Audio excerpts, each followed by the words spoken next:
Cette semaine, nous partons à une dizaine de kilomètres de Remiremont, dans le pays dit de la Vosges, découvrir le village de Raon-au-Bois et ses 1230 Raonnais. Pierre-Yves Jacot nous accueille à la ferme au Temps de la Source. En fin d'émission, on rencontre avec Brigitte et Éric Villemain, propriétaires de roulottes et couteliers.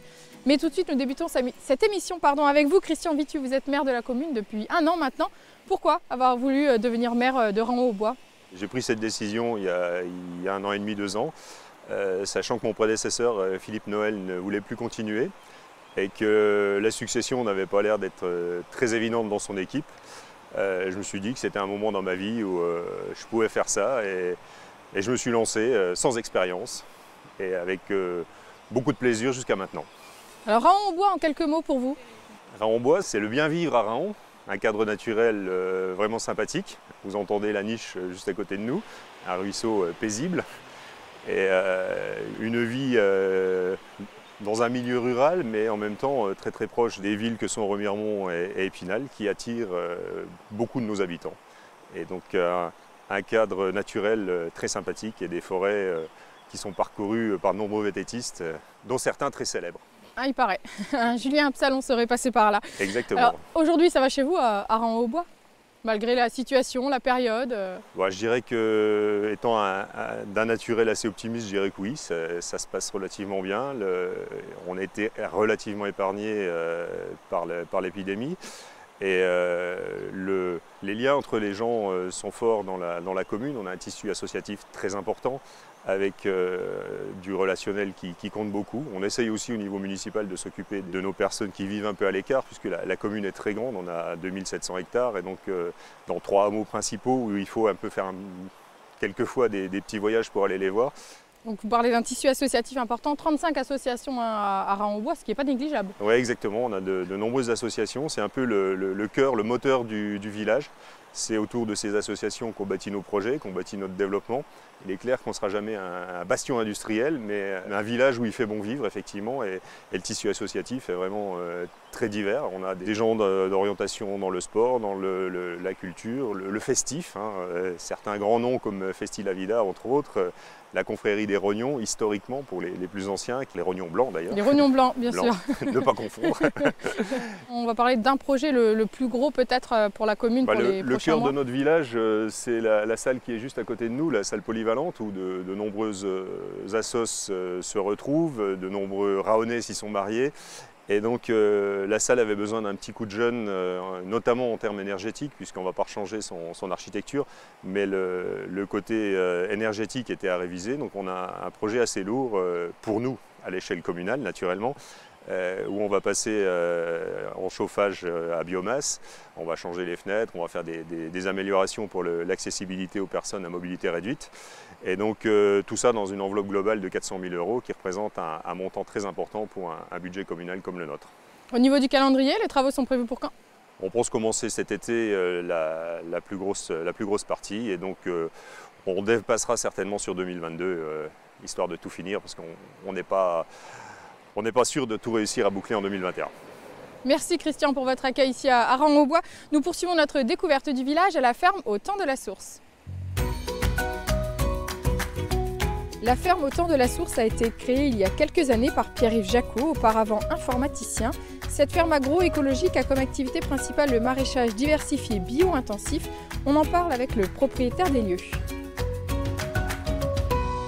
Pierre-Yves, merci de nous accueillir ici dans votre ferme. Alors je le disais, il y a quelques années, vous avez décidé de changer de vie. Vous étiez informaticien.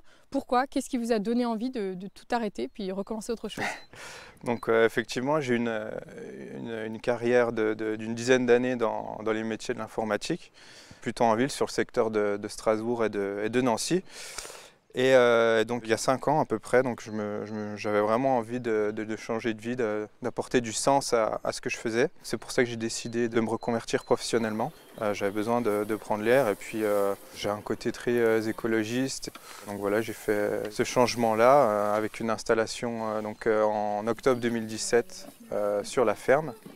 Le point de départ, c'était le maraîchage. Donc le point de départ était le maraîchage, l'atelier principal. Et il y avait déjà un gîte qui était présent sur la ferme. Donc on l'a gardé et puis on l'a intégré à notre fonctionnement quotidien. Et puis on accueille des gens sur la ferme. Alors vous parlez de maraîchage diversifié, bio-intensif. Expliquez-nous exactement en quoi cela consiste. Voilà. Donc moi je suis une méthode qui a été initiée en grande partie par Jean-Martin Fortier au Québec. Il y a une vingtaine d'années, qui a pour principale caractéristique d'être sur petite surface. Donc l'idée ce serait de travailler la terre de façon intensive, c'est-à-dire d'enchaîner les successions de cultures pour essayer d'utiliser le moins d'espace possible, d'avoir beaucoup de rotation de cultures et d'essayer de faire vivre le sol au maximum. Dès qu'une culture est terminée, finalement, on en recommence une autre tout à fait, pour pouvoir toujours utiliser la terre. Le sol est jamais à nu, et c'est toujours que le sol soit couvert, qu'il y ait toujours une culture pour que l'activité biologique soit intense. Et c'est en ça qu'on dit donc bio-intensif, c'est par rapport à l'intensité de la vie du sol.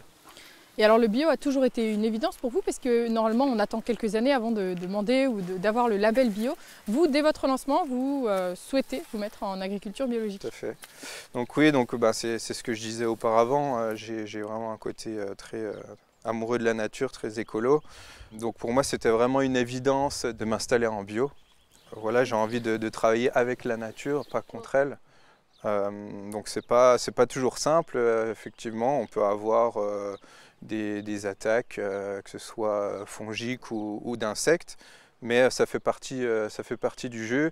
Et alors le nom de la ferme, au temps de la source, j'imagine qu'il y a un rapport avec la source qu'on entend couler pas très loin. Voilà. Ça fait penser aussi à un retour à la base, un retour à l'essentiel finalement. Voilà, c'est un petit peu ça, c'est un peu l'idée, donc comme ma reconversion professionnelle. Donc ouais, c'était retour à la source, retour à l'essentiel. Puis effectivement, on a la chance d'avoir une grosse source ici sur la ferme qui permet d'irriguer les serres en contrebas et puis aussi d'alimenter la maison en eau. Alors nous sommes à la mi-avril aujourd'hui, qu'est-ce qu'on trouve comme produit dans vos serres? Mi-avril, donc moi je débute ma saison au mois de mai jusqu'à fin décembre. La période de semis est passée, là on est beaucoup sur l'implantation. Donc là on a planté des épinards, on a de la betterave, du navet, des oignons primeurs. Alors comment vous vendez vos produits? Vous parliez de vente directe tout à l'heure, c'est uniquement par ce moyen, directement à la ferme? Oui, alors non, pas uniquement sur la ferme. Donc je vends sur la ferme principalement le vendredi de 17 à 19 h. Également le mercredi, mais sur commande. On a développé un site internet où on peut faire des commandes en ligne et puis venir récupérer les commandes sur place. Ou alors dans des points de dépôt. Donc je fais de la livraison également le mardi sur Remiremont.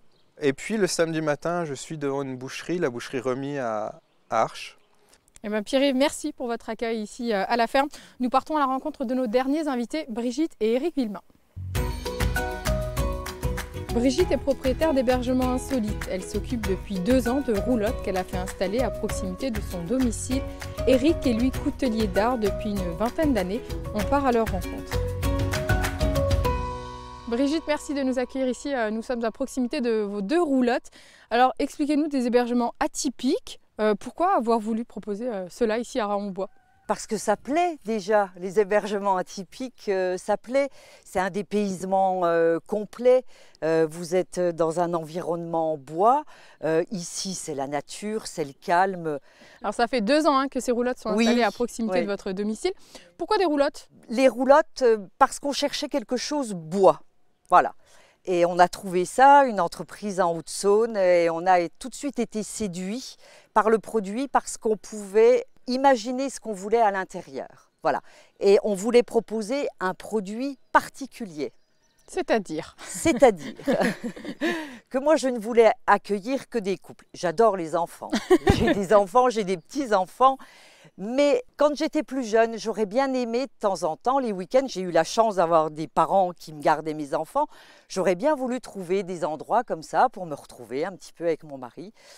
Donc voilà, c'est ce que j'ai proposé, un petit endroit cocooning où on allait pouvoir dormir parce qu'ici, à part les poules, voilà, il n'y a pas de bruit, on n'est pas dérangé, où on se sentait bien. J'ai pris un grand plaisir à les décorer. Ma belle-sœur m'a beaucoup aidée aussi. J'ai fait beaucoup de choses. Mon fils qui est tourneur sur bois a fait aussi des articles. C'est une vraie affaire de famille finalement. C'est un petit peu une affaire de famille, oui. Alors c'est des hébergements que vous louez pour 2 nuits. Expliquez-nous comment ça fonctionne toute l'année par contre. Alors toute l'année parce qu'elles sont isolées 4 saisons. Il y a le chauffage, il y a tout le confort, douche, WC, vous pouvez cuisiner. On a essayé de penser à tout, même l'appareil à raclette. Ah, ça c'est important. Ici c'est important, oui. Il fait quand même souvent froid. Et vous allez vous proposer des services aussi, hein, donc petit déjeuner bien sûr, mais aussi un sauna, et ça c'est aussi quelque chose qui plaît de plus en plus peut-être. Ah ça oui, oui. Alors surtout celui-là, il est génial parce qu'on a une baie vitrée et c'est vraiment là l'esprit très cocooning. Et on leur propose aussi des massages de professionnels qui peuvent se déplacer. Un week-end détente jusqu'au bout. Ah oui, complètement. Et alors un autre service que vous proposez, plutôt original celui-ci, c'est l'atelier de coutellerie. Alors là, c'est plutôt monsieur qui s'en occupe, c'est ça? Alors là, c'est plutôt monsieur, oui. Et ben, je vous propose justement qu'on aille à la rencontre d'Éric, alors votre conjoint, pour parler de la coutellerie dans son atelier. Merci Brigitte.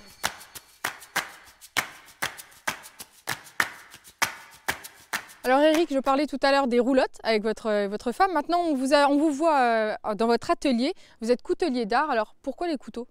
Les couteaux un peu par hasard, puisque j'ai toujours eu des activités artistiques depuis que je suis jeune.